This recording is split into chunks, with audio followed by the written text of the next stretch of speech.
All right, we should be live. All right, so today, obviously, the stream is going to be about Lordstown Motors, specifically focusing on the questions that you guys will be asking.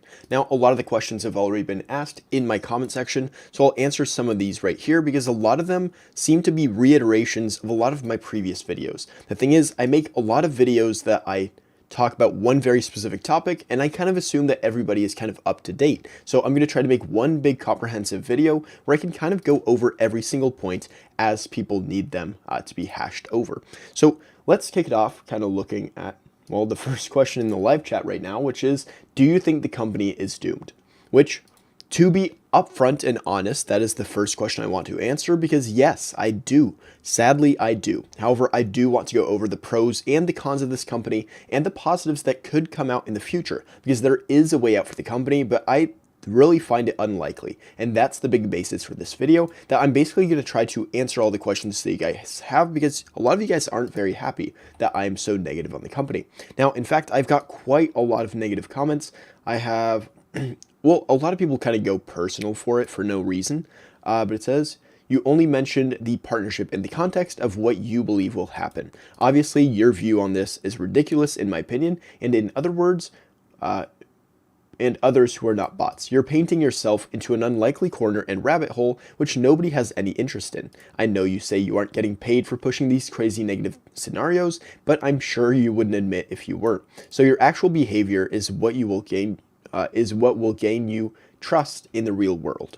So pretty good point there, which I'd like to address, is that I'm not being paid. I'm not shorting the stock. If I were, I would tell you, but I'm waiting for the chart to go up a little bit more, maybe around $5 per share if that ever short squeezes up there, and then I'll short it. Otherwise, shorting low cap volatile names is all too risky in a market like this. So not trying to do that, and that's totally upfront. I'm also not being paid by anyone to have a negative view on Lordstown Motors. In fact, I've talked about that in the past, but if you take a look at my analytics, you can see that like simply if I zoom out, like my channel used to do a lot better when I was positive. You can see right here, all these peaks, all these highs from last year is when I was positive on Lordstown Motors. So I'd like to make the point that first off, I don't gain anything from being negative. I would only have any positive effects to my channel if I went back to being bullish, because then more people watch my channel, more people drop likes, and therefore the more money I make. And even then, the money I make from this channel is not that much. To be completely upfront,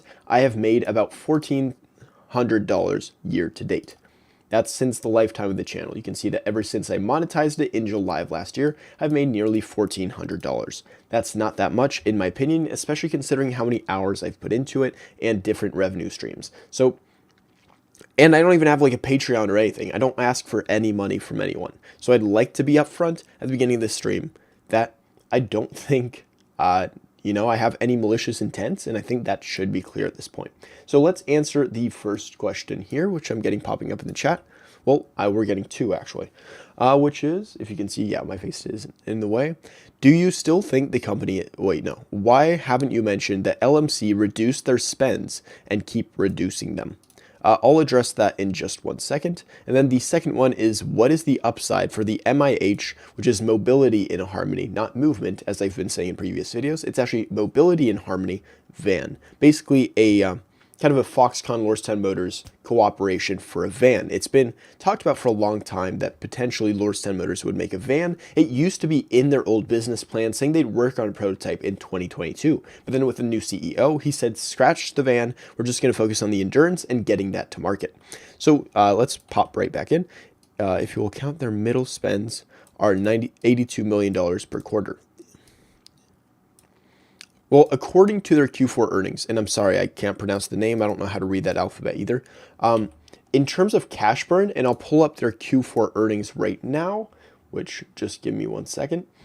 They actually said in their Q4 earnings and their conference call that they were going to keep having the same amount of cash burn as in their previous quarters.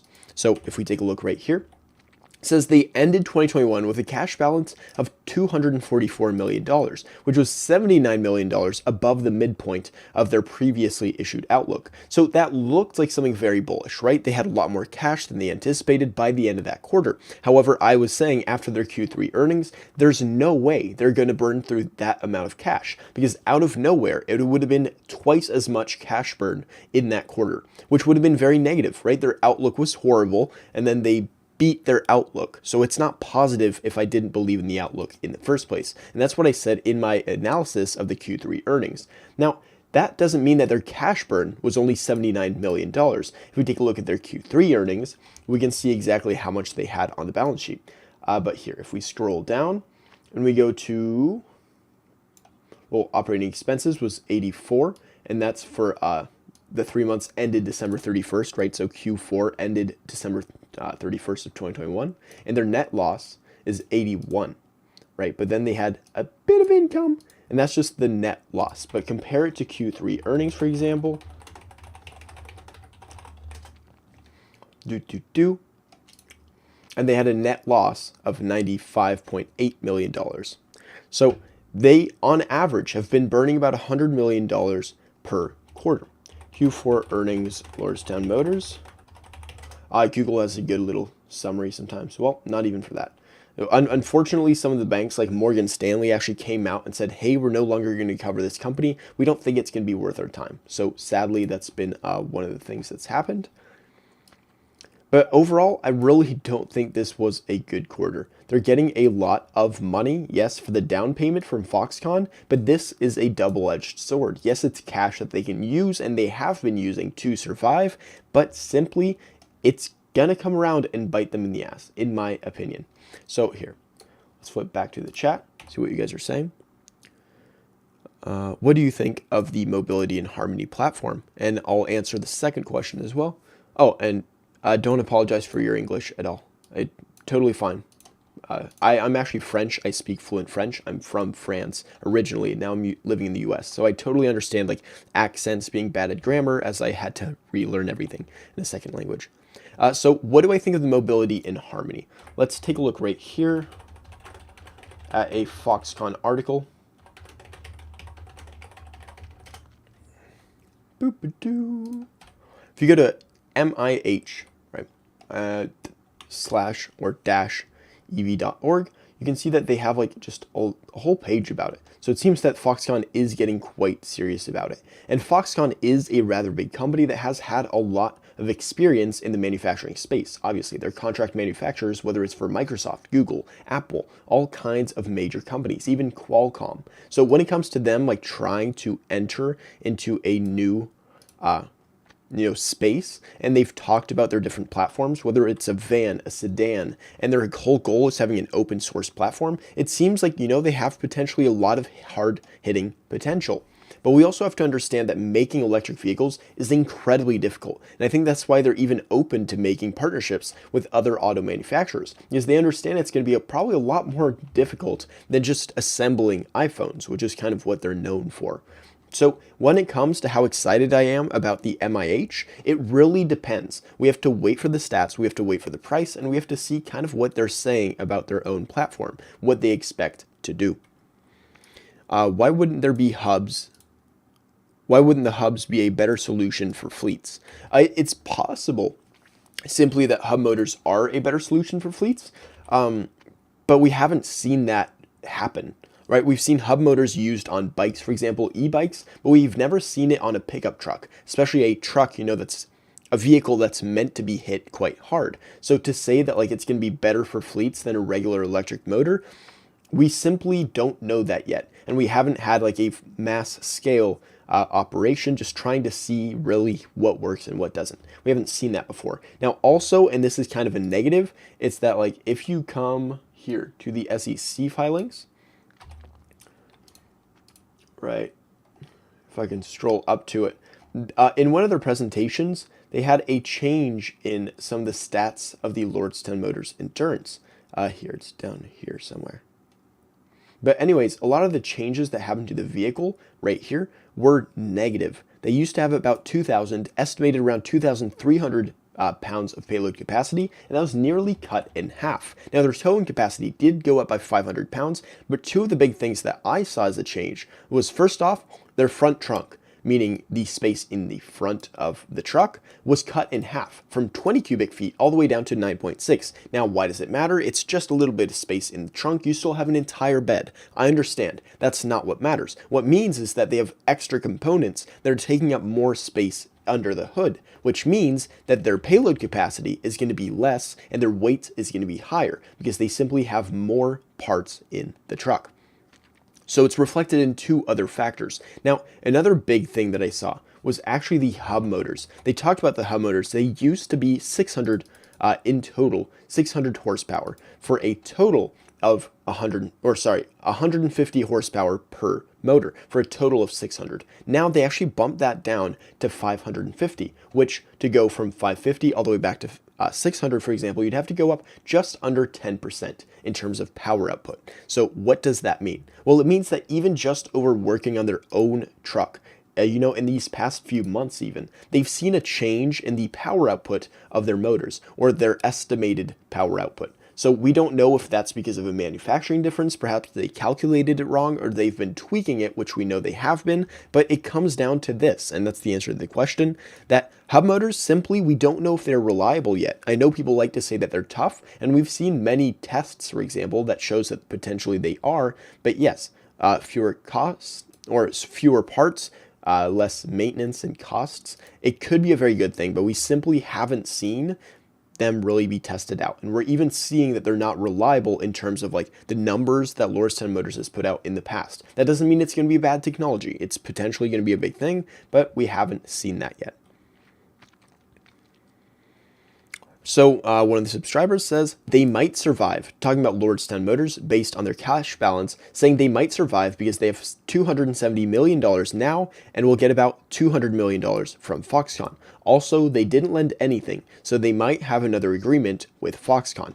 So let's address these three things. First off, the current cash balance, which is applicable with cash burn that we're going to talk about in just 1 second. And then there's how much they're going to be getting from Foxconn, which is, he stated $200 million, but it's actually not quite that amount. So I'll tweak that and I'll show exactly where I'm getting that information from. And I'll focus on that last point, which is talking about potentially another agreement with Foxconn and how they didn't lend anything. So let's focus first on the current cash balance, the cash burn, and really exactly what that means for Lordstown Motors going forward. Because cash burn is the biggest thing for companies. If you're a new company, especially a startup, and you're already burning through tons of cash, it's a big deal because as you try to ramp, it's going to be a massive pain in the ass, especially when you enter what Elon Musk called production hell. So let's take a look right here at their cash balance. At the end of the quarter, at the end of the year of 2021, they had a cash balance of $244 million. Now, assuming that they have the same cash burn that they said they would continue, around $100 million, that bumps them down right now at the end of March, 3 months later, all the way down to 144. So now let's answer part two, which is exactly how much Foxconn is going to give them at the end of the day for their factory. They raised about, in that quarter, $182 million in capital, comprised primarily of $100 million in down payments by Foxconn for the sale of the Lordstown facility, $50 million for the sale of common stock to Foxconn, and $30 million in other equity issuances. My point here is that they've already sold a large majority of the agreement to Foxconn, right? They've already gotten a lot of the down payments, with one remaining $100 million down payment at the end of the agreement, which is going to be around April. And then on top of that, they're going to get some fees, basically covering fees and some production costs up to this point, which could go up to about $50 million. Somebody did the math on this. So basically they could get up to about $150 million, and that's if the deal closes. Now there's a big clause and a big if, which I'll talk about in a second, which is if the clause or the agreement doesn't close. But first, let's just imagine that it does close, right? So they have 244. They lose 100 million by today, right? Because now it's March 30th. 3 months later, they have a cash burn of 100 million. That's what they confirmed in their Q4 earnings that they saw going forward, the same amount of cash burn. So now we'll round it up and say they're at $150 million by the end of Q1. They're going to get an additional 100 million from Foxconn in the coming month, and then an additional maybe 50 million if we're being generous, which puts them at a total cash balance at the end of Q1, if we include the future down payments, of $300 million. So what does $300 million represent for Lordstown Motors, considering that they have basically a net loss every quarter of $96 million according to their third quarter, basically $100 million a quarter? Well, that's about 3 quarters of life. And considering that they are going to start production in the third quarter of the Endurance, sorry, my throat. A lot of people are thinking that potentially that's going to be long enough to actually just get them to production, and then they'll be able to sustain themselves. However, according to Lordstown Motors, they say that they expect commercial production and sales of the Endurance to approximately 500 units in 2022, growing to as many, and those are the key words, as 2,500 units in 2023. So by the end of 2023, they're expecting to build as many as 3,000 units of the Endurance pickup truck. What does that mean? Well, not only in their Q4 earnings conference call did they say, hey, we're going to be losing money on every single Endurance we put out as we try to ramp, which means that will not be supplemental income or any profit from that end of the business. In fact, if anything, it might bump up their operating costs, as you know, obviously they have to make and sell trucks at a loss. But we're just going to assume they keep that $100 million.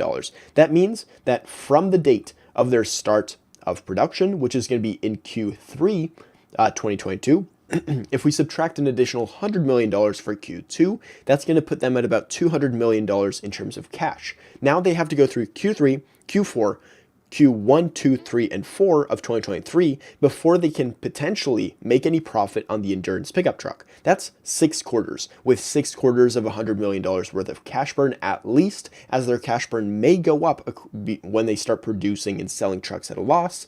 That puts them, if you add back in the cash burn and their current cash balance at the start of Q3, that's going to be $200 million in cash, and then $600 million worth of cash burn all the way through to the end of 2023. That means $400 million in debt, at least from Lordstown Motors.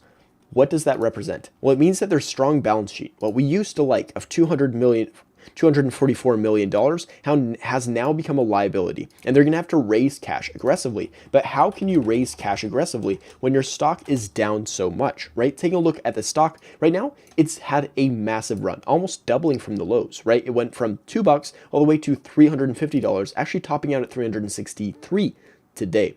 Now that gives them a market cap just under $700 million, meaning that if they dilute shareholders, which they'd have to find a buyer, and we know some banks are already stepping away, but if they manage to find a buyer, Yorkville advisors won't cut it, and they manage to somehow dilute shareholders 50%, that means that you as a shareholder just lost 50% of the value of all of your shares. However, the company did manage to raise an additional, according to their current market cap, $350 million.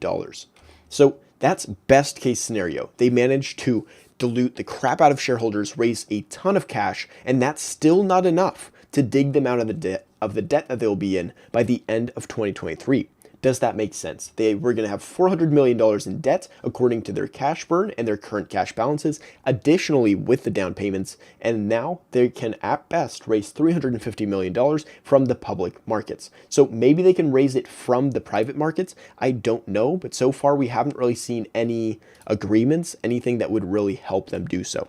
Let's answer some more questions. Cash burn will go down with Foxconn contract manufacturing. We actually so far haven't had that, and they haven't told us that their cash burn will go down if that happens. So far it's total speculation that that may happen. I'm hoping seriously that it will happen, and going into the Q4 earnings, I was saying we really have to see cash burn come down, and then maybe I'll be bullish on the company. I said after the Q3 earnings, this was bad. We have to wait for the next earnings, see if there's any progress in terms of cash burn and their production goals. Then Q4 to me was a disaster in terms of only 3,000 Endurances that they were planning to build, as well as seriously stating in their Q4 earnings conference call, I made a video on it reviewing the entire thing. They said that they were expecting the cash burn to remain there for the foreseeable future.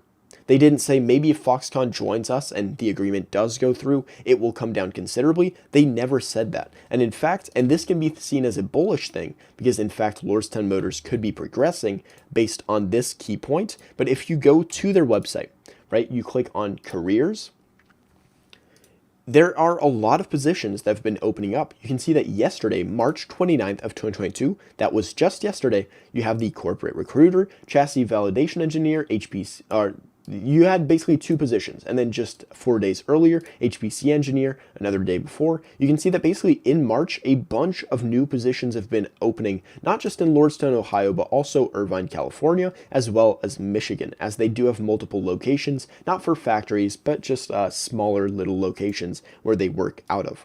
So you can see a lot of positions have been opening up all throughout this year. The earliest one we can see right here being November 16th of 2021. So a lot of new people have been getting hired on the Lordstown Motors website, and we don't know if they're going to be on the payroll of Foxconn because simply that hasn't been made clear yet. It wouldn't make sense that Foxconn would just try to pull this company, and just out of bankruptcy. So that's my point here. Foxconn is smart, and that's why I'm going to talk about the mortgage agreement in just a second. Why couldn't it come down? Okay, so somebody is asking why the cash burn couldn't come down, and it says it wouldn't be reflected until after the agreement. You won't see it reflected until after Q3 at least. So it's possible. Again, I'm saying that like maybe if the agreement comes through, then perhaps yes, Foxconn will kind of hire all the employees onto their own payroll, and then Lordstown Motors is going to have a lot of that kind of lifted off their shoulders. However, a lot of their cash burn of Lordstown Motors, it's not just like payroll, right? If we go to their earnings, which I don't have them pulled up right now, where was it? Right here. You can see that like a lot of it, it's not just strict payroll. Yes, the payroll is quite a bit, especially considering the compensation and the bonuses to the management team, but like a lot of it was R&D, and a lot of it is just going to be operating costs, especially, when they start producing.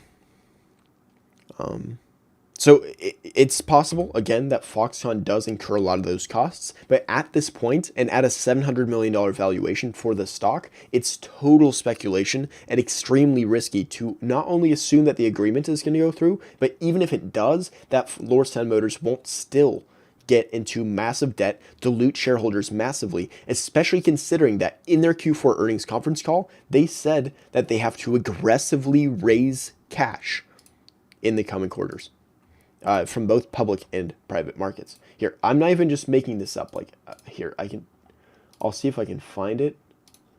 But it's in their own SEC filings. They're telling the SEC like, hey, we aggressively need to raise cash. Let's see. I think I highlighted it. But yeah, obviously, and I'm not trying to deny that the Foxconn partnership would be a very positive thing. Okay, well, I can't find it. But you guys can go back and watch my previous videos. I've shown it before in the past. All right, let's see.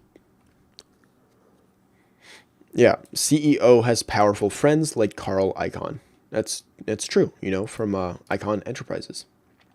So this is kind of my biggest takeaway, and I'll talk about the mortgage agreement in just a second. You have these 2 big things that are happening in Lordstown Motors. You have the stock that's coming down quite massively. You're not seeing anybody in the management team pick up any shares. In fact, if you take a look at the insider trading, like the insider buying and selling, you can see that there was a buy from Daniel Ninivaggi, but it was only a few tens of thousands of dollars, which for him means nothing. That was $40,000 right here. That's nothing. Sorry, $50,000 if you consider the 43 cents. That is nothing for him. That's like, honestly, it's nothing.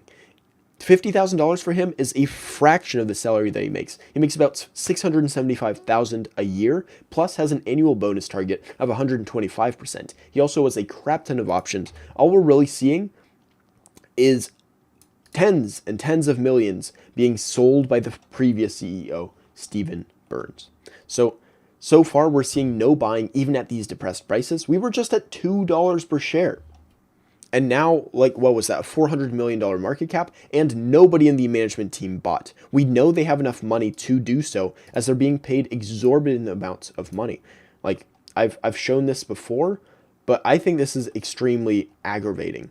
right? If you compare it to like an Elon Musk who didn't pay himself a salary, and in fact, he spent all of his own personal money on Tesla and SpaceX. And I'm not saying we should expect people to do the same thing, but he had, Daniel Ninivagi, for example, a base salary of $750,000 a year, right? Which is a wonderful salary, I think, to most people. That's nearly $1 million, especially if you consider the stock options that he has, which is a crap ton of them. 700,000 stock options with an exercise price of $5.5 per share. That's absolutely wild, right? So 700,000 and then times 5.5. That's 3.9 million, like basically for free. And not even talking about those RSUs. So absolutely wild. But he turned down his base salary of $750,000, chose instead a $675,000 salary, which seems better for the company, but then gave himself an annual bonus target to 125% of his base salary, which means even more than his entire salary. He can just get that at the end of the year if the board of directors decides. And of course, he received that bonus for the time he was working at the company in 2021. You can see Adam Kroll, who is the chief financial officer, the person that should know about the finances of the company, gave himself also a bonus target of 80%. So you're seeing that the management team is getting paid exorbitant amounts of money, and you may say that's great, right? They're making a lot. It's a big incentive to do very well in the company. However, they don't seem to believe in their own company if they're not willing to buy the stock when it's at a $400 million valuation. Does that make sense to everyone? I'm not trying to just fear monger. I'm just taking a look at very common things that we look at when we're looking at a company. Right now, if we saw massive amounts of insider buying, that's probably a very good sign. But the fact that we're not is not just no sign, it's also a bad sign when the stock is down over 90% from its all-time highs. Can I talk about Proterra? I will not be talking about Proterra right now. I do think the company has an interesting kind of business proposition. I think the bus is actually kind of cool. But they have had a lot of issues in the past, like the cracking chassis, and there are lawsuits and everything. So make sure to do a full in-depth research in the company before you really just buy in. But otherwise, I think they have, potential.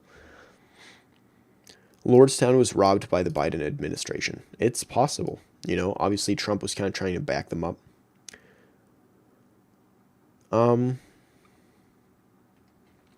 Let's see.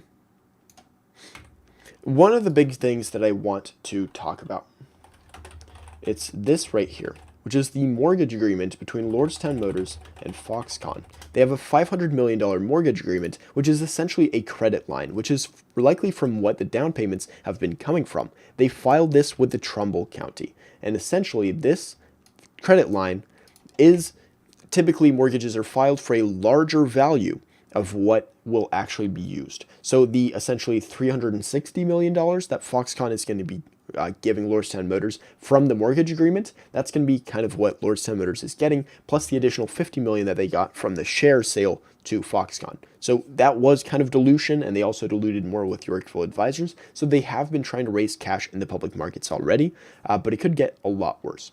Now, this mortgage agreement, the big and most important point is that if you go to the SEC filing, and I've made a very specific video on it, and you can go check out that video if you want, in the SEC filing, they go through a direct list. Or sorry, no, I'll walk you guys through it. It wasn't an SEC filing. It was right here. I had to jump through hoops to find it. I had to go, I don't even remember. I had to go on the Trumbull County, basically just like a court. I had to look up, is it the directory? No. Dude, I don't even remember. No. Whatever, I can't find it right now, but I had it in my video. Basically, I had to go to the Trumbull County, filing page. I had to look up Lordstown Motors and make sure that I found, the right article or the right agreement between Foxconn and Lordstown Motors, which, strangely enough, they didn't advertise or make very public on their page, like in the investor relations, for example. But instead, what they did is they went through a very specific list of what would happen to Lordstown Motors if they were to default on that mortgage agreement, right? That's a big deal. Because think about it right here. This $500 million mortgage agreement, it's for the down payments of the factory. What happens if they default on that mortgage agreement. Well, why would they have to default in the first place? Let's go over that. Well, it's because of this. Well, obviously I should have it pulled up before I do that. Well, on the bright side, I've made videos on all of this, and I probably should have been better prepared for a live stream.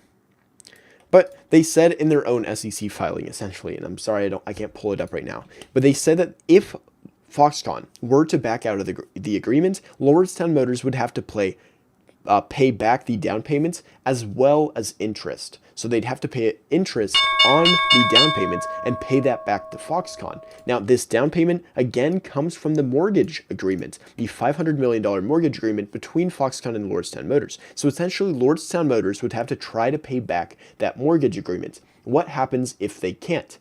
Well, Lordstown Motors said themselves that if Foxconn backs out, they likely would not be able to pay back that down payment, therefore defaulting on their agreement. That means, according to the mortgage agreement, going very in-depth and very specific point by what they said all of these things we will own. It says that if they default on this mortgage agreement, we will own their IP, intellectual properties, the slogan, the logo, the furniture inside of the offices. We will own this very specific road and trail throughout the factory, and we will also own, obviously, the entire factory. So the point is here that if Foxconn were to back out of the agreement, Lordstown Motors would therefore be defaulting on this mortgage agreement. Therefore, Foxconn would get the right to own them, technically for free, as Lordstown Motors would still have to pay them back. Now, what happens when a company can't pay back a certain amount of money that they are due? Well, either the founders and the owners of the company can try to, pay it down, or they themselves go into debt, or they dissolve the company and declare bankruptcy, right? That's what declaring bankruptcy is for. It's so that you avoid having to pay it all yourself, or you avoid having to just dissolve the entire company. Kind of just can back out, declare bankruptcy, and that can save a lot of people. So the point is that if they are to default on that agreement, Foxconn has made very clear in their previous agreement, filed with the Trumbull County but not posted on their public sites, that they own all of Lordstown Motors. And that's my point here. It's that if Foxconn just goes through with the agreement, it's that they are doing it in good faith. They say hey, we do want to be partners with you, but simply they don't have to, and they would still get everything. Cameron Hearn says right here, if the deal doesn't close, they won't have to default, LOL. They can get funds from someone else. Holy hell, dude. You think Dan makes a deal with all of his experience that says, hey, if we don't agree, just take everything over anyways? Yeah, honestly, that's exactly what I think it is. And Cameron Hearn, I've seen your comments in the past. I know that you don't like my videos, but my point is here that they've said themselves in their own SEC filings that they likely would be unable to pay back the agreement. They would be unable to pay back the down payments. They've said it themselves. I'm not putting that in their mouth. That is their own SEC filing. They said that themselves. They would likely be unable to pay back the down payments. I'm not making this up. And yeah, good faith, the clause, it's a thing that you can get sued for, but how are you going to get sued by a company that's going bankrupt? Good luck with that. Thing is, Foxconn can deal with lawyers. They can deal with the legalities. It wouldn't be an issue for them. It really wouldn't be. And the headline at the end of the day would be that Lordstown Motors defaults on payment, Foxconn takes them over. And that'd be it. Nobody would be like, how dare they screw Lordstown Motors? Because there wouldn't be anything left to talk about. And that's what it is. And I'm just trying to make that clear. My point is that if insiders truly believed in the company, and yes, Daniel Ninivaggi had massive amounts of experience in the agreement, they'd be buying shares, but no one is buying shares. Instead, they say, nope, fuck that. Pay me more. Give me more of a salary. Give me 125% of my salary as a bonus at the end of the year. Let me join the first day. Somebody joined the team, right, of Lordstown Motors, and literally their first day on the job sold shares. The SEC filing was filed, and you saw that their first day on the job, they sold shares. They made 60 grand on their first day. Wild. And you can always say we don't know their financial situations. But at the end of the day, if they're buying stock it's a positive thing. If they're not buying when the stock is down 90%, it's a negative thing. Okay, Cameron Hearn says Carl Icahn's right-hand man, talking about Daniel Ninivaggi as they worked for Icahn Enterprises, joined as a CEO just to go bankrupt. Got it, in a sarcastic tone, obviously. Yeah, like, it's entirely possible. Honestly, I think he joined with the best intentions, and I think he's doing everything possible. If Foxconn decides to go through with the agreement, it's possible that they get a lifeline and they do survive. So I think he's getting paid an exorbitant amount of money, right? $675,000 a year plus 125% bonus, right? Let's take out the calculator. We got 1.25. Oh, I messed that up. 1.25 times 675,000. How much is he making at the end of the year? Well, he's making that plus the base salary. So he's making in salary at the end of the year $1.5 million. And that's not even talking about the shares that he's getting that we already talked about, right? Remember the $3.8 million in shares? Like, he's making millions, many millions, just by stepping on for like potentially just a year. It's absolutely insane. So yeah, he's not just joining to go bankrupt. He's joining to make a bunch of money and try to save this company. If he fails, no worries. It's a startup in the automotive sector. No company has been a successful startup in that sector, in that industry, since Tesla. Not a single one. There is countless ways they can avoid bankruptcy to raise funds. Can you not acknowledge that? Yes, I can. I can, and I've said they can turn to the public markets, they can totally try to raise capital, right? But their stock is already down massively. That would dilute shareholders and hurt anyone already in the stock. Yeah, and somebody is saying, and they want more board members, Husky J. Yeah, exactly. They're literally hiring more. They're pulling more people into the board of directors. Like, what are they currently doing that warrants so many people joining? I don't understand. They're delaying production massively. Like, I don't know. There are many ways to raise funds, right? Before declaring bankruptcy. You can go to private and public markets, but usually that's horrible for investors, right? If somebody turns to public markets, that's diluting you probably massively. They've said they have to aggressively raise funds, not raise some funds, aggressively raise funds. There's a reason that banks stopped covering Lordstown Motors. They said we're no longer doing any coverage, no price targets, nothing. They're done. Yes, but better than bankruptcy, says Cameron Hearn.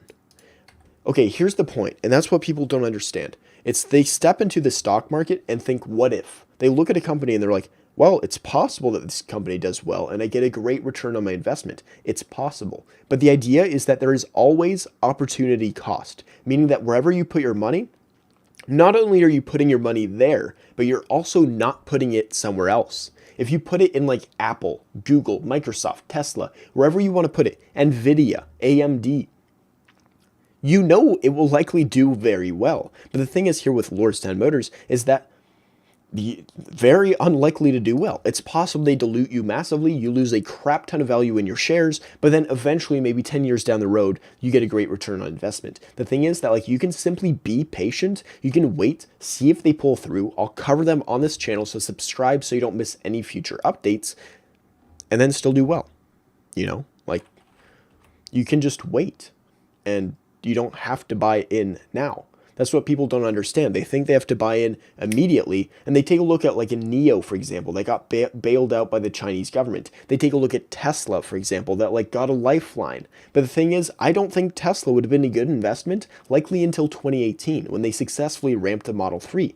And you would still have well over 10x your money. Like, you're fine. You don't have to buy Tesla on the IPO when they're nearly going bankrupt, for example, like in 2008, or during the ramping of the Model 3. And keep in mind, Tesla was burning way less than Lordstown Motors at a similar scale, right? Even when they were producing many vehicles, they were burning less than Lordstown Motors. So the thing is, the company's overpaying executives. None of the executives are reinvesting into the company, buying shares or anything. They're hiring more. They're not going to produce any viable number of vehicles, only 3,000 by the end of 2023. They said that their cash burn is going to be the same. Foxconn has no incentive to go through with this agreement. In fact, they get everything plus more for cheaper if they back out.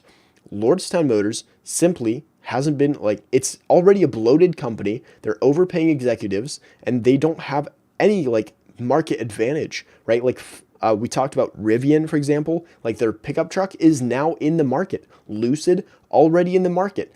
Now they are just losing the longer time goes on, losing any advantage they may have had if they entered first. And that was their big slogan first. It was going to be the first electric pickup truck in the market. The first full size is how it went after Rivian beat them. The writing is on the wall. Merger or buyout. If that happens and you don't buy now, you won't be able to. Here's the thing about a merger or a buyout. First off, who is going to merge with them, especially considering that their cash burn is through the roof and they will almost undoubtedly go into large amounts of debt.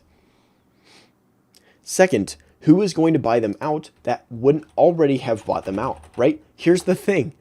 Foxconn is willing to drop $360 million on them in terms of a down payment. The stock comes down to $2 per share not long ago. That's a $400 million valuation. You could give them a 50% boost, right? And like you own the company for $600, which is currently less than its current market cap. The thing is, like, the stock has come down so far, they would have been bought out already. Instead, we're seeing GM completely sell out of their investment, Workhorse completely sell out of their investment, banks stop covering Lordstown Motors, insiders not buying anything. If anything, there's massive selling from the previous CEO. They're giving themselves massive paychecks. This is what happens when a company is going under. The executive team tries to tread water, makes agreements, try to make it seem like the future is bright so investors don't bail, so that they can do two things. One, keep cashing those paychecks, those annual bonuses, as well as selling their shares eventually. Foreign company has to be approved by the government. If they back out, Lordstown raises funds. Foxconn can't make cars for 3 years in North America. If they back out, Cameron Hearn, you do not understand. If they back out, Lordstown raises funds. LOL, Foxconn can't make cars for 3 years in North America. They said themselves, Lordstown Motors said in their SEC filing, we will be unlikely, to pay back that down payment by the end of Q2. That's when it's supposed to close, right? The agreement. And they're going to have, at the end of that time, $200 million in cash. Okay, so now you have to pay the MAC plus interest about $400 million. Let's think about that. You have 200, you need to pay back 400, and in the next quarter you're going to burn 100. So by the end of Q3, you're going to have $100 million. It's getting rough already, isn't it? And you have to pay back 400. Okay, let's think about that. Well, you got to dilute shareholders massively. So let's take a look at the stock valuation. How much do you have to raise? Well, you have to dilute them right now about 50%, and that'll give you enough to pay back that investment, right? You can pay back that down payment. It just doesn't make sense. Does that make sense? I hope it makes sense to people. Well, I guess some people just can't be, I don't know, whatever. All right, let's see.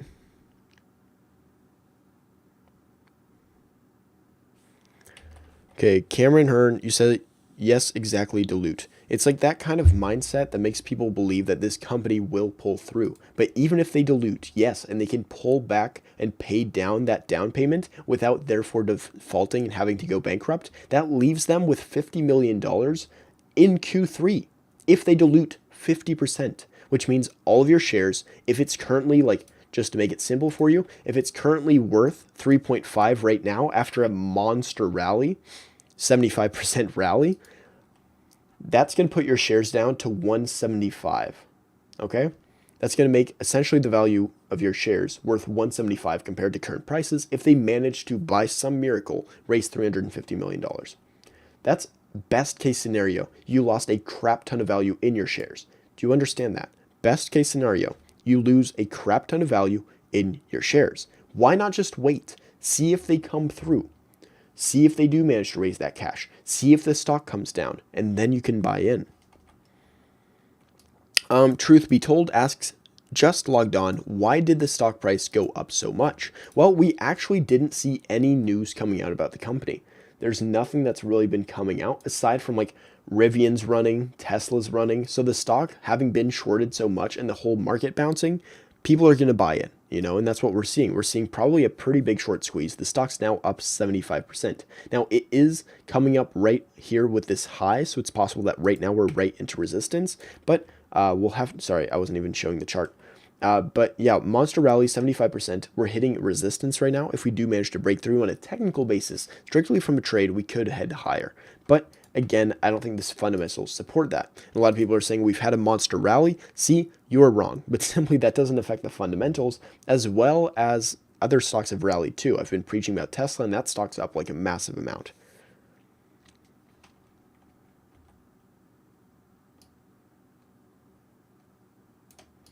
My question is here, and like you have to ask this for yourself. I'm not here to make money. I'm not making money from this right now. It's ask this for yourself. If I hadn't lost any money in Lordstown Motors, I had not lost any money in Lordstown Motors, and I did not have any emotional connection to the company. I didn't, think I spent a lot of time researching them. I haven't lost a lot of money, just no emotions at all. Would I put my hard-earned money into that company as opposed to a higher quality company that could go up potentially more? If the answer is yes, rewatch and reread the SEC filings. If the answer is no, that's the realization that the emotions are what's getting in the way. And when it comes to trading and investing, emotions should not be a part of it. Time and again, that will hurt you. Losing time equals losing money, I agree. That will be better for Foxconn to buy them out if they completely believed in them.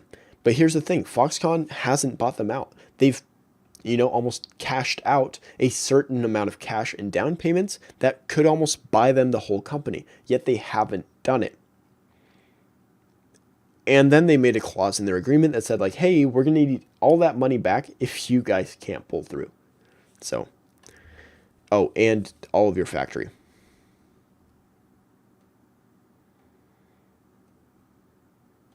I'm not saying buy Apple, Cameron Hurd. Chill out, dude. I feel like you're just trying to tick me off.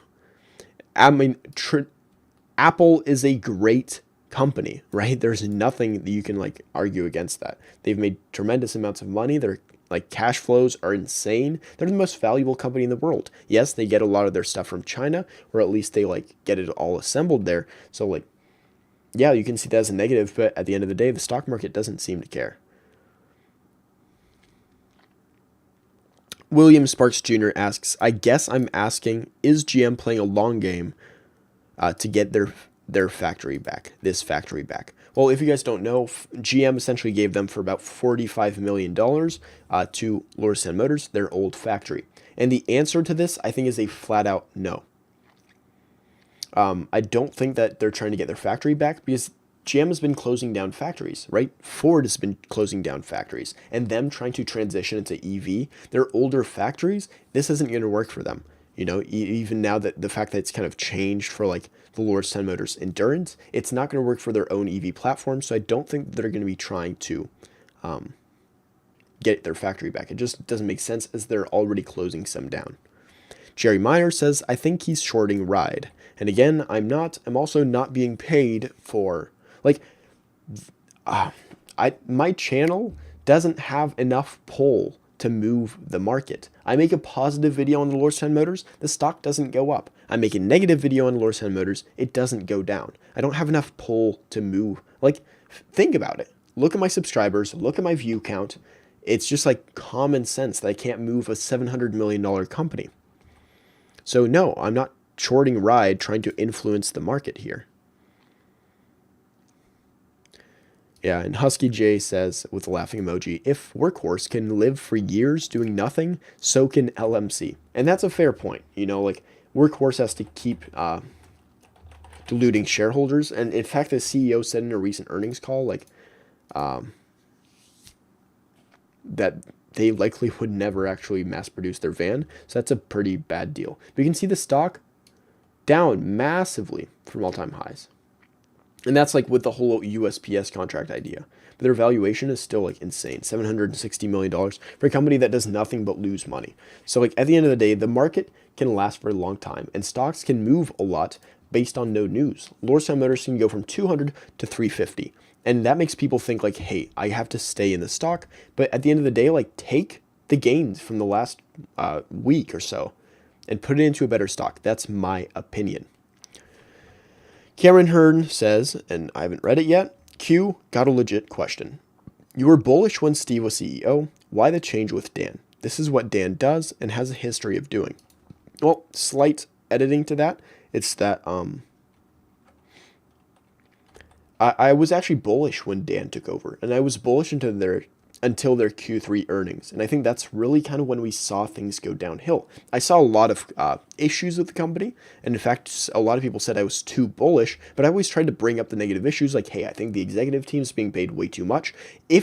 And I said this before their Q3 earnings, if we have a big time delay, I even said that before they delayed production in 2021. They were supposed to start in like September or October. And I said, if they have a big time delay, I will have to turn bearish based off of their cash burn. And then I said going into Q3 and Q4 earnings, if they can't bring down the cash burn expectations, they don't have to do it now. But if they say like by the end of 2023, we think we can bring it down drastically, especially with an agreement with Foxconn, then maybe I can turn bullish. But the thing is, like, they've done everything wrong. They've pushed it back a full year.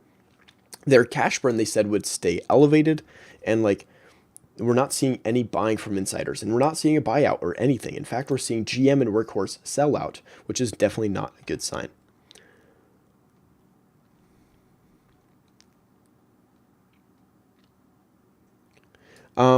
So again, I can't pronounce the name, but it's saying losing time equals losing money. So if Foxconn wants to bankrupt them, but use their knowledges, they are losing time right now, and that's not okay for them. I actually kind of want to potentially disagree here. I think the MIH, Mobility and Harmony platform, is simply not scaled out yet. You know, I don't think they've worked out all their bugs. Otherwise, we would have the specs on them, like the range, the acceleration. We would know kind of their idea much more than just like the theme, the idea of like the Mobility and Harmony open source platform. We don't know anything. Like, is it a sedan? What's the range? How does it compare to a Tesla, a Lucid, maybe even a Rivian? You know, we're not seeing any of that yet, so I simply don't think they've done necessary amounts of testing, validation, or even have worked out any of the kinks and bugs. So at the end of the day, I don't think Foxconn is really going to produce as many vehicles as they said they would, and that seems to have worked for every single EV company to say that they would underperform so far. So I don't think they have an issue losing time. And I think if Foxconn wants to bankrupt Lordstown Motors, they could, and then they would still own the factory, which is my big point. And yes, maybe it would take them a while to get the factory back and like kind of settle everything once the dust settles, but I think that it would save them a lot of money, and it's entirely possible.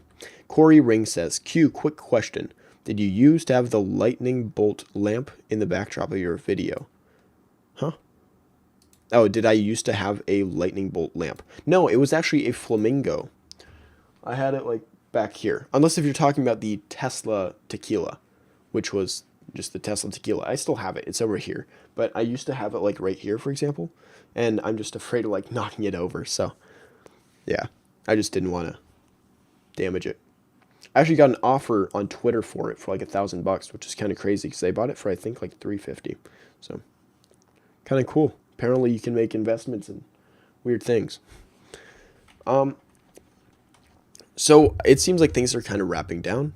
Oh wait, Danny Mac says, Q, if Foxconn pulled out of the deal, would they blow their reputation and the $50 million loss in ride stock be worth gaining the factory up and wall art? Huh? So a lot of people say that like the reputation that would be lost from them backing out and kind of screwing over Lordstown Motors could likely negatively affect the brand. But I think in the past, like we've seen companies do terrible, horrible things, right? Like like a Ford, for example, a General Motors. They've done terrible things. They've screwed over so many regions. They've had many broken promises, and that hasn't really affected the success of those brands, especially in the United States. Now, those companies are still failing, so that, I don't know. I just don't think it would affect them too much, especially considering what Foxconn did in Wisconsin. I don't know if you're aware of that, but basically they came in, they took all the state incentives, tax deductions, and basically made all these promises like, hey, we're going to hire this many people, we're going to do this much, and then they did like a tenth of that after taking all the incentives from the state and the tax deductions just to kind of like help them out. So they've already screwed over a region. There's nothing that could prevent them from doing it to a startup.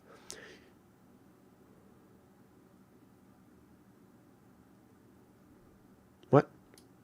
You said that we can't look for their characteristics. I disagree with you. I can send you a link in video where a guy opened a website and looked on their characteristics. Oh, no, of the MIH platform. Yeah, no, I'm sure they have like range and stuff. I just don't think that it's like nailed down. You know, they haven't put out any vehicle like, hey, we're going to be selling this van, this model is going to have this range and that. It's just kind of putting out right now some numbers that are kind of up in the air. Very similar to what we used to have with Lordstown motors, and then they changed all their specs. And yeah, as far as Steve Burns, Cameron Hearn says he pumped and dumped us. I don't know. I still think, honestly, Steve Burns had good intentions. I don't think he realized that he screwed up the company. His goals were like way ahead, and he wasn't even thinking about like the company structure. He was already trying to work on a van prototype in 2022. He's like, you know, we're going to start production at this date, and then we're going to make that van, and then we're going to scale that up later. And it's like, dude, you don't understand that your cash burn is insane. And then Dan stepped in, I think honestly, probably also with great intentions. But like, how can you save a company that's been screwed this much? And I know, again, that's my opinion. You can disagree with me. Yeah, Steve said that we would be making 20,000 trucks this year. Yeah, absolutely insane. And I knew that like going into the company, like there's no way they're going to hit these metrics, but even if they can hit half or a quarter, and I was expecting a quarter, I'm like, if they say they can do this, then I can expect about 25%. And I thought if they can do 25% of their expectations, that would be phenomenal.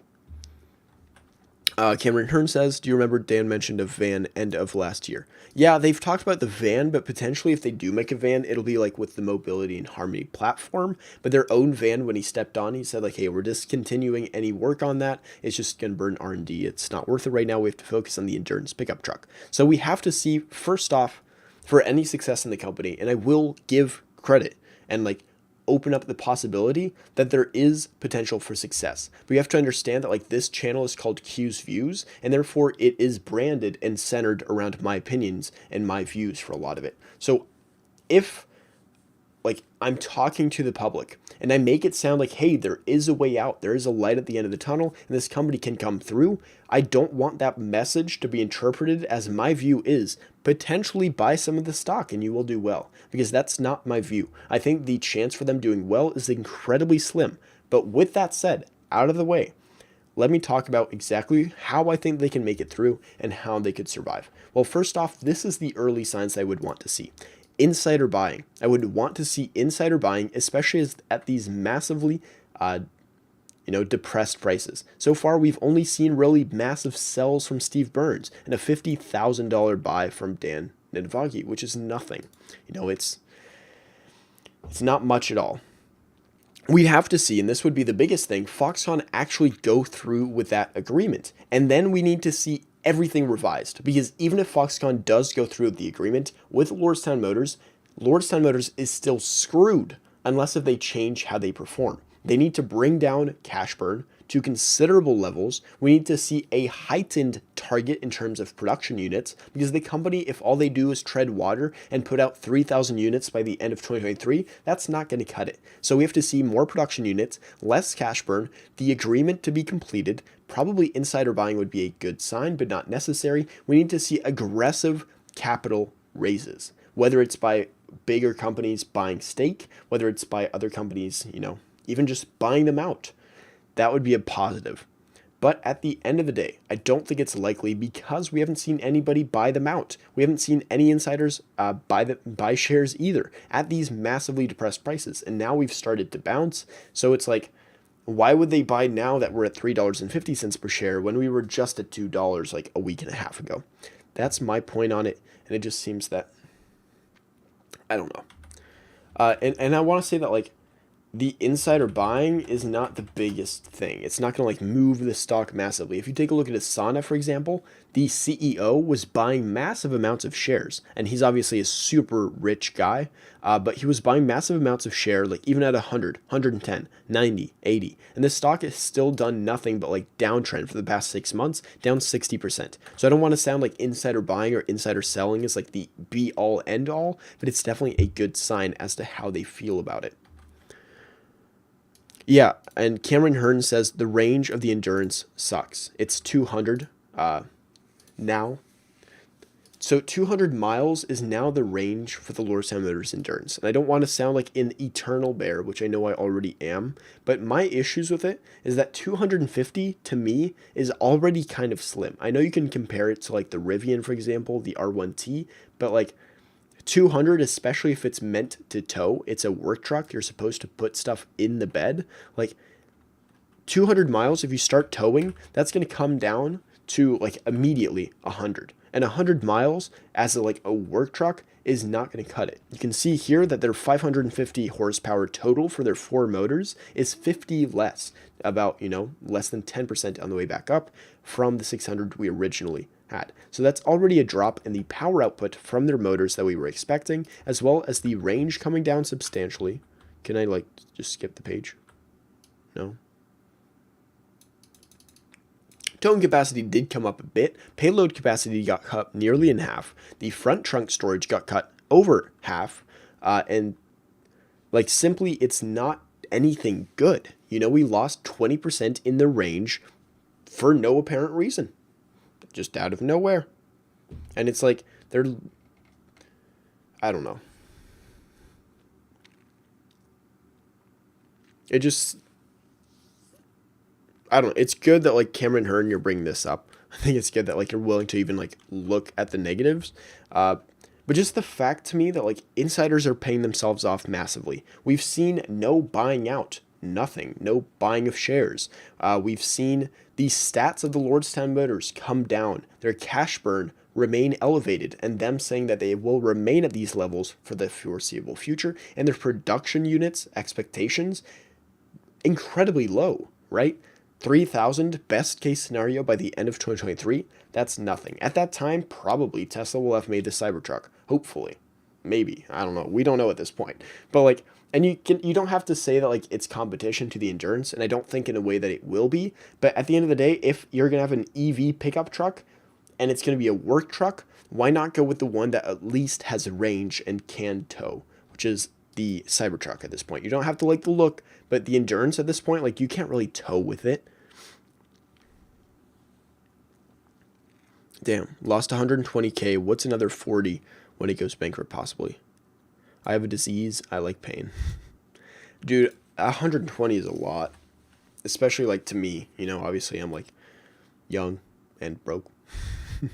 So I can't imagine that amount. But I've lost a chunk of money in Lordstown Motors too, from my own finances. Nowhere near yours, but my point is that for me too, I did lose a lot of money and I wanted to hold through. I'm you know what? I said from the beginning this is a gamble. If they go out, they go out. But it's why not just save myself some of that pain? Because okay, if you lost $120,000 and currently you have $40,000, it's if you put it into a company that you think will 3x, even over the next 10 years, you can make that money back. So.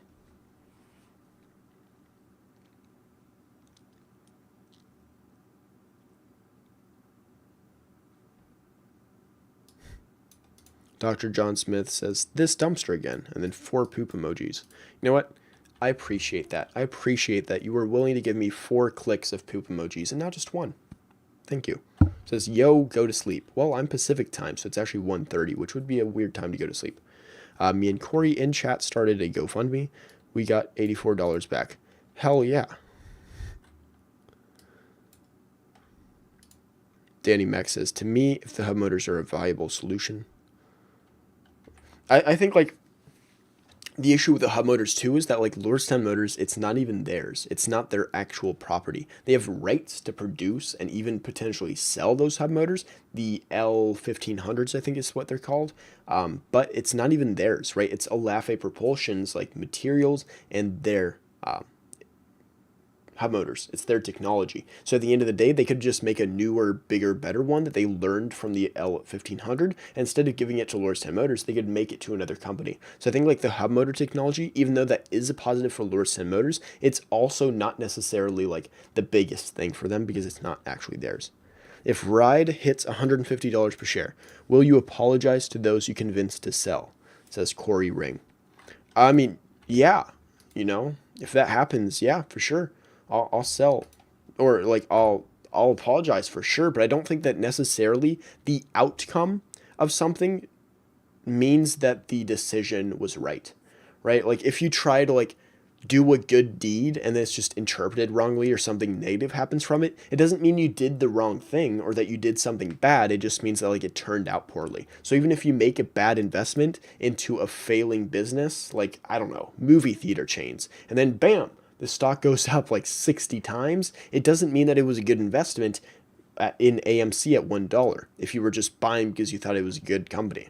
Like, it's, that's not really how it works. So like if you bought Neo, for example, and they were going bankrupt, and then you bought in thinking the Chinese government was going to bail them out, then like, okay, congrats, you succeeded, but it's also incredibly risky. So let's do the math. Right now we're sitting at $3.50. If it gets to $150 per share, we're going to divide 150 by 3.5. That's going to be a 42.8x times the current market cap. You know what? Let's make it specific here.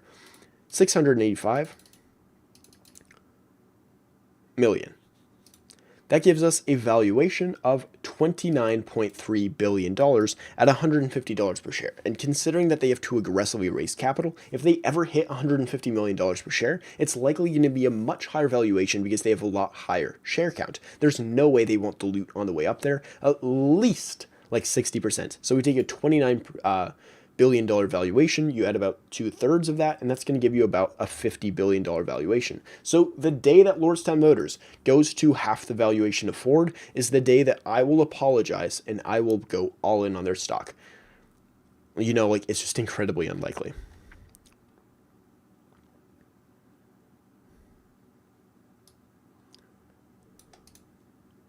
If you're positive the stock will go up, the stock price isn't based on the fundamentals anymore, but look at Tesla. My biggest conviction stock is Tesla, and I know everybody just like says it's way overvalued, it's a hyped stock, and I truthfully hate the fact that it's so hyped up. I go on Twitter and everybody's talking about Tesla, and it pisses me off because it means that the company is trading at a massive valuation. Like, that's simply how it is. Whenever you have a community to a stock, the stock is trading at a big valuation. Now, that can create a big support and a big fan base, meaning that they don't have to advertise, so it can be a big and awesome thing. But it means that the company is always trading at a valuation. Now, recently, when the stock was coming down from about $12.50 all the way down to even sub 700 at one point, I was buying up. Because it's whenever the community freaks out and they think, oh, it's overvalued, and all those people that were hyping up the stock get out, that's when I want to get in. So I actually bought some shares at $700 per share. I bought some more in the 800s, and now we're sitting at like 1100, which is truthfully annoying as hell. Like, I really wanted it to stay depressed for longer, but unfortunately we didn't get that.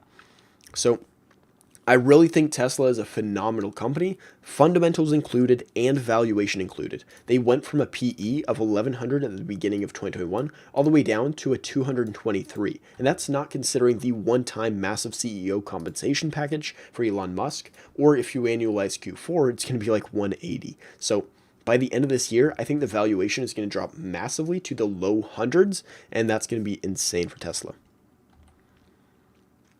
Dr. John Smith asks, who pays you? Well, actually, Costco. I have a job at Costco, so technically Costco pays me.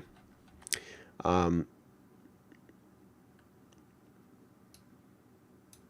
one is positive. Deep down, this stock is like a casino. The company doesn't release anything, and there are no leaks. So right now, we are on a roulette with the chance to make a ton of money or lose.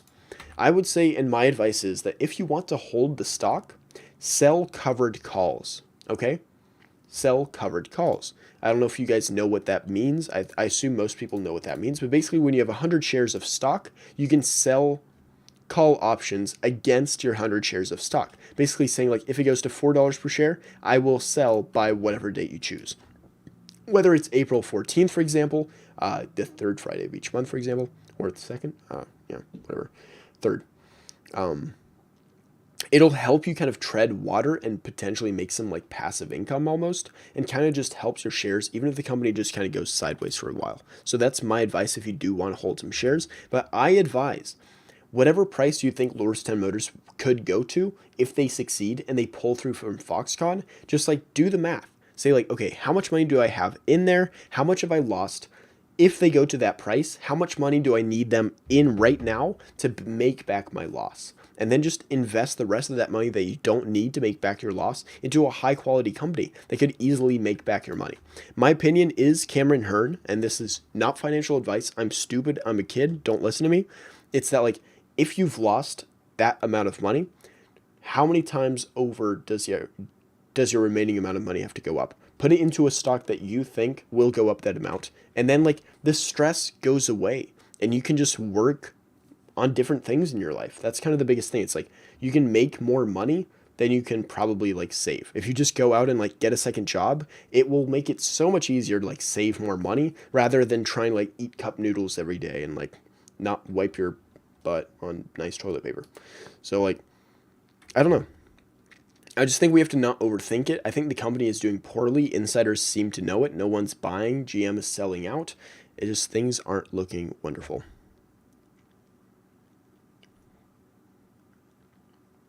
Yeah, I wouldn't say I would try to sell at your cost. I know what you mean in terms of a covered call. If you try to sell at your cost, like your break even price, it's not going to give you anything. I would say like a price that you'd be willing to sell at by that date, right? If the stock goes up to $7 per share magically by the end of like 2 months, for example, like in May or something, like, I don't know. Like I'd probably be good selling with that. Tad Ka, who has been a subscriber for a while, or I think he subscribed, but he comments on a lot of videos, says, how come you only cover Lordstown? Makes you look negative. Why not cover some good companies? I don't know. Honestly, I've covered Lordstown always on this channel, and I used to be bullish, right? Nobody had a problem with it. When I was bullish, I would only cover them. They would say like, that's great, awesome. But now that I'm bearish, like just still covering them. And if anything, I feel like indebted to the people that I made you kind of come into the stock or like kind of take a look at it. I want to make it clear that like now my opinion has changed, and simply that's it. That's why I'm covering them. I'm truly just trying to get my opinion out there, and if it can help somebody, great. If not, that's a shame, but at least I tried. And again, in terms of money, like no one is, I don't know, no one's paying me. So Danny Mac says, I appreciate you, dude. Well, I appreciate you. Thank you very much. The inverted risk, says Danny Mac, the inverted risk that I see here comes from the engineering. Hubs have the potential to cut maintenance cost and increase performance. It's true, and if they do like get that to work and kind of like catch on in the industry, it could be a huge thing. But again, it's like a Lafayette Propulsion's technology, so it's not so much like Lordstown Motors, but it's possible that like that is a great offering to fleets. Lower maintenance, it's easier, just like swap out the motor if you want to like change it. Pretty easy, very easy to do, and like just take a few minutes. So that'd be awesome for fleets, but at the end of the day, like right now, the range, they cut it by 20%. The cost, they've raised it. So like, I don't know, they're making it less and less attractive to fleets, especially if you need to tow stuff and you only have 200 miles of range. Cut that in half, and that's like your actual range if you're towing. Dub Big Cat says, it is true he was totally bullish a few years ago. Yeah, I was, and honestly, I think they kind of like faked me out. Like they told me like, hey, this is what we're going to achieve. I'm like, cool, I believe you, but only 25% of that. And even that was like way off. And then I changed my mind after the Q3 earnings. I'm like, hey, it ain't for me anymore unless they do these things. And then they did the opposite of those things in Q4 earnings. So that's it. And since the beginning, I said like this is a gamble. The fact that we expect this startup company to actually be successful in such a competitive industry is incredibly slim. So, obviously that sucks that like I lost money and other people lost money. And I feel bad for everybody that did, especially if I'm to blame for them buying in. But that's how I tried to frame it at least. Average fleet vehicle travels 87 miles per day. 200 miles is fine. It's possible, but it's also like range anxiety. If you have to load up your truck, because all work trucks are going to have stuff in it, like your range immediately gets hit. And then over time, as the vehicle just ages, the range will come down. For example, like my parents have a Nissan Leaf that they bought like way back, like in 2010 or something, which is super early for electric vehicles, maybe a little bit after that. But it started at like 110, 115 miles of range, which like, yeah, make fun, whatever, it's terrible, especially for a sedan. But now it's like 75 on a good day. And that's not even talking on like the highway or uphill, or if we really load up the car. So like 200 miles will go down over time, as well as like if you add weight to the vehicle and tow, the range gets devastated. So it's possible that it is enough for some fleets, but it really makes it harder for a broader appeal to more fleets. So that's my point in terms of the range. Tadcaw says, I lost a lot, but you weren't the reason I bought. Yeah, I mean, I'm glad I wasn't the reason, but I'm sorry for everybody that lost money, like duh, big cat. Like, it just sucks, honestly, like losing money in the market, because it's like you work all day, you know, you get that money, you save it up, you could buy yourself physical things that would like make you happy, but instead you decided to try to make more money, and then like you end up losing. It's just like devastating emotionally, you know, not trying to bring it over the top, but it just like, it truly sucks more than like it should, because it's just like a number on a screen going down, but it just like hurts a lot more. So I understand that like it truly sucks, and I'm not here to try to like rub it in or try to say like, this is what happens. Not at all. You know, like I was in the same boat. So I don't know. That's just my point of view here. Q is the only person who covers Lordstown other than the guy who talks really slow. He's talking about MXUX. I disagree with his opinion on how this will end, but I appreciate the effort and time researching to get here. I appreciate that comment. You know, MXUX does a great job, but he does have really long videos, and I think a lot of the information isn't necessary all the time, but I really appreciate like the in-depth. I watch basically all of his videos. He makes me think for myself and like about my own videos. This 4 motors use a lot more electricity than Ford's F-150 EV's one motor powering 4 wheels. I don't know. I don't really know the how much you have to put in. I'm sure I can find that right here, but I'm not like an electrical engineer. But here, let's see if I can find it. So I just don't know, like even like right here, looking at charging, like SAE J1772 connector. I don't even know what that is. I know it's just like the J, and like it's pretty common J plug. But I'm just like not an electrical engineer, and I can't tell you. But you can see right here where it talks about the hub motor, for example, they don't talk about exactly like how much it takes. Maybe you can find it somewhere else. But at the end of the day, again, I'm not an electrical engineer. I know how to analyze like range and battery size, for example. So like they have a 109 kilowatt hour battery pack, lithium ion. So we know like basically the energy density of that. And we can see that like based on the range and the output of the vehicle, it's not like super efficient. I was invested because I wanted to see manufacturing back in Ohio. It is what America needs, but I did not invest in them more than I was willing to lose. That's exactly right. You know, like never invest more than you're willing to lose, especially in a super risky company. We often say that about investing in general, like never invest more than you're willing to lose. But like it's bull crap. Like most billionaires have most of their value, their whole like wealth as an individual, like in a stock. And like if you tell them like never invest more than you can afford to lose, like it's bull crap. You know, like if Jeff Bezos, Amazon goes to zero, he's not that rich anymore. I mean, he's still rich, but he's not Jeff Bezos anymore in terms of wealth. So it's like if you invest in high qualities that you know won't go down without the whole US economy taking a turn, like it's fine. Like you're not going to lose all your money if you put it into like Apple, Microsoft, Google, the S&P 500. Like you're fine. You don't have to just invest what you're willing to lose in high quality companies. But yes, when it comes to gambling, I think, you know, like gamble companies or high risk companies, then yeah, I think it's worth it saying don't invest more than you're willing to lose. Why is my face down this corner? That's dumb. There we go. So I'm going to be wrapping it up here. I know I sound really negative, and I don't want to sound like I'm rubbing salt in the wound. Understand that like the stock has come down massively, and a lot of people are at a massive loss. But keep in mind, this stock has come up nearly 50%, or sorry, 75% from the recent lows at $2 per share, and it can easily come back down. It can easily come back down to at least like 250, right? Like right here, 250 is like support.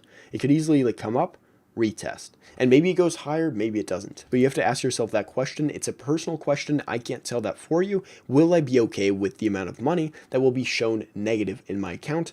If I'm not sure, that it will come back up. And that's it at the end of the day. If you're okay with losing that money, that's okay. But if you're not, then face that reality and don't just pray and hope that it will come back up, because that's not a strategy. And often it seems like the stock market just really tries to screw people over. So that's going to be my take for the video. That's how I invented it, or I'm ending it. Thank you very much for watching. I hope it wasn't too long. Bye, and have a nice day.